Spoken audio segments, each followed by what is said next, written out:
Berarti di zaman seperti ini keadaannya yang Rasulullah perintahkan kepada kita apa? Sibukkan menuntut ilmu. Ilmu, akhi. Ilmu. Karena memang ilmu itu keselamatan, akhi. Karena dengan ilmu kita bisa mengetahui ini hak, ini batil. Dengan ilmu kita bisa mengetahui ini jalan kebenaran atau ini jalan kebatilan. Makanya salaf terdahulu mengatakan ulama mengetahui fitnah sebelum terjadinya. Sementara juhala baru tahu fitnah setelah terjadinya. Setelah fitnah lewat, baru orang jahil itu tahu bahwa itu fitnah. Tapi ulama dengan keilmuannya, dia faham bahwa itu fitnah, maka ia lari. Maka dengan ilmu akal Islam, azanillah wa yakum, kita bisa menentukan sikap yang benar ketika terjadi fitnah. Karena tanpa ilmu, akhi, yang berbicara apa coba?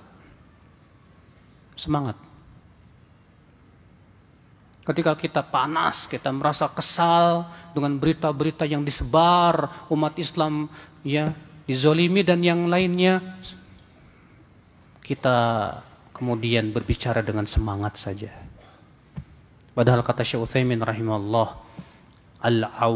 al-awatif kal-awasif.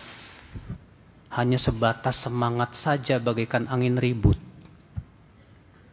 Gak cukup. Untuk menghadapi dan menyikapi fitnah-fitnah yang ada di zaman sekarang itu harus dengan ilmu, akhi. Dan aneh di zaman sekarang, orang yang menuntut ilmu itu katanya gak punya aksi.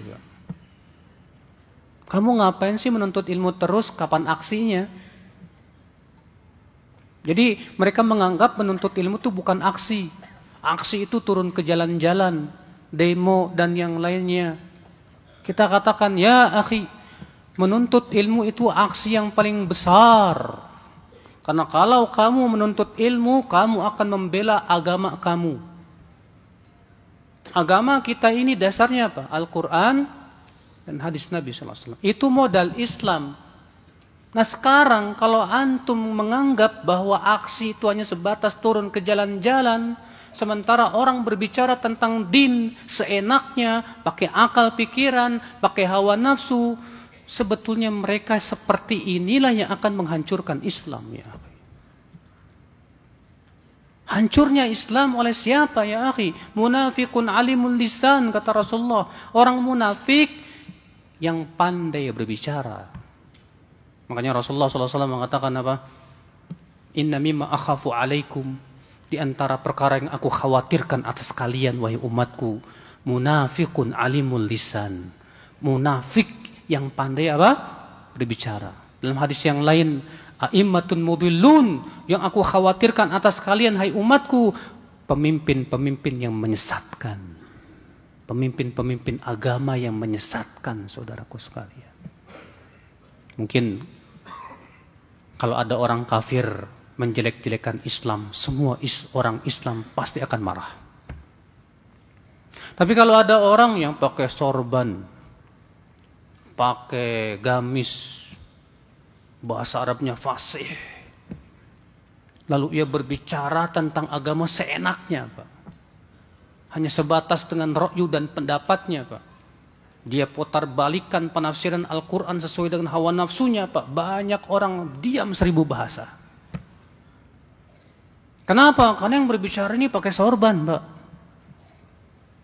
Dan subhanallah banyak syabab, banyak pemuda-pemuda yang dangkal ilmunya terkadang terpengaruh oleh seperti itu. Karena kepandaian dia di dalam berbahasa Arab, kepandaian dia dalam membawakan Al-Quran dan hadis, tapi kemudian ditafsirkan dengan ra'yunya sendiri. Ini bahaya, akhi. Ini bisa merusak Islam, ya akhi. Makanya Rasulullah SAW ketika mensifati kaum Khawarij, apa kata Rasulullah? Yaqra'unal Qur'an la yujawizu taraqiyahum. Mereka membaca Al-Quran tapi tidak sampai ke kerongkongannya. Apa maksudnya dalam riwayat Abu Daud? Artinya yahsabuna annahu lahum wa huwa alaihim. Mereka mengira bahwa Al-Quran mendukung pendapat mereka, padahal Al-Quran tidak mendukung sama sekali. Kenapa? Saking dangkalnya pemahaman mereka. Akhi, di zaman sekarang, akhi, berapa banyak pemuda-pemuda yang sangat mudah tertipu oleh orang yang pandai membawakan Quran dan hadis Nabi Sallallahu Alaihi Wasallam, tanpa melihat apakah pemahamannya sesuai dengan pemahaman para sahabat atau tidak.